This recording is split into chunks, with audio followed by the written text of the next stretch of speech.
Welcome to day 19 of home workout series. Previous వీడియోలో మీరు back, legs and ఏదైనా arms group train చేశారు కదా. ఈసారి ఏం చేస్తారంటే ఫుల్ బాడీ వర్కౌట్ అనేది చేయండి, దాంతోపాటు కార్డియో చేయండి.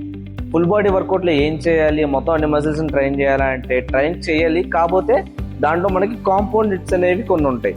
మళ్ళీ కాంపౌండ్ లిఫ్ట్ అంటే ఏంటని చెప్పి కన్ఫ్యూజ్ అవ్వద్దు. ఇప్పుడు మనం ఎగ్జాంపుల్ గా తీసుకుంటే సపోజ్ షోల్డర్ మజిల్ ఉంది. ఈ షోల్డర్ మజిల్ లో డెల్టాయిడ్స్ ఉంటాయి కదా, డిఫరెంట్ టైప్స్ ఆఫ్ డెల్టాయిడ్స్ ఉంటాయి. సో ఈ మజిల్స్ అన్నిటిని ట్రైన్ చేయడానికి ఒక కాంపౌండ్ మూవ్మెంట్ చేస్తాం, అదే షోల్డర్ ప్రెస్. సో అలాగే చెస్ట్ లో అయితే చెస్ట్ ప్రెస్, లెగ్స్ లో అయితే స్క్వాట్స్, బ్యాక్ లో వచ్చేసేసి పుల్అప్స్, ఇలా డిఫరెంట్ టైప్స్ ఆఫ్ వేరియేషన్స్ ని ఒకేసారి ఒక కాంపౌండ్ లిఫ్ట్ లో ట్రైన్ చేయడం అనమాట. ఇలాగ ఫుల్ బాడీ వర్కౌట్ అనేది ట్రైన్ చేయండి. సో ప్రీవియస్ వీడియోలో చెప్పినట్టు ఒక డైట్ ని మనం ఎలా ప్లాన్ చేసుకోవాలనేది ఎటువంటి యాప్ లేకుండా ఏవి లేకుండా జస్ట్ ఒక క్యాలిక్యులేటర్ తో చేద్దాం. ముందుగా మీరు మీ మెయింటెనెన్స్ క్యాలరీస్ అనేవి తెలుసుకోవాలి. మెయింటెనెన్స్ క్యాలరీస్ ఎందుకు తెలుసుకోవాలంటే ఒక్కొక్కరు బాడీ వెయిట్ కి వాళ్ళ మెయింటెనెన్స్ క్యాలరీస్ అనేది డిఫరెంట్ టైప్స్ ఉంటాయి అనమాట. సపోజ్ చెప్పాలంటే 70 kgs పర్సన్కి ఒకలా ఉంటుంది, 50 kgs పర్సన్కి ఒకలా ఉంటుంది.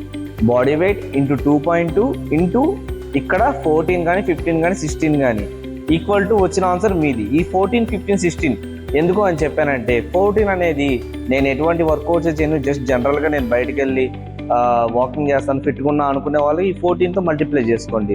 లేదు నేను కాలేజెస్కి లేదంటే బయట ఆఫీస్ వర్క్ వెళ్తాను, 6 days వర్కౌట్ యాక్టివిటీ బాగానే ఉంటాను, 1 hour మీ డేలో వర్కౌట్ కంపల్సరీ చేస్తాను వాళ్ళు 15తో యాడ్ చేసుకోండి.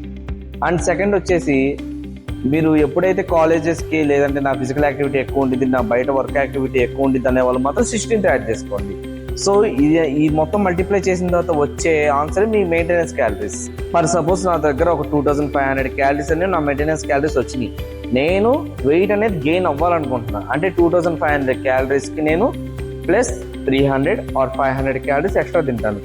లేదు నేను వెయిట్ లాస్ అవ్వాలనుకుంటున్నాను, అదే 2500 క్యాలరీస్కి ఒక 500 క్యాలరీస్ కానీ 300 క్యాలరీస్ డెఫిషియట్లో తింటాను.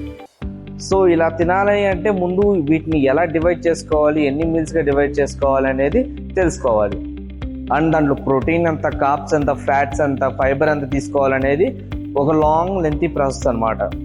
అంటే నెక్స్ట్ వీడియోలో చెప్తానంటావు.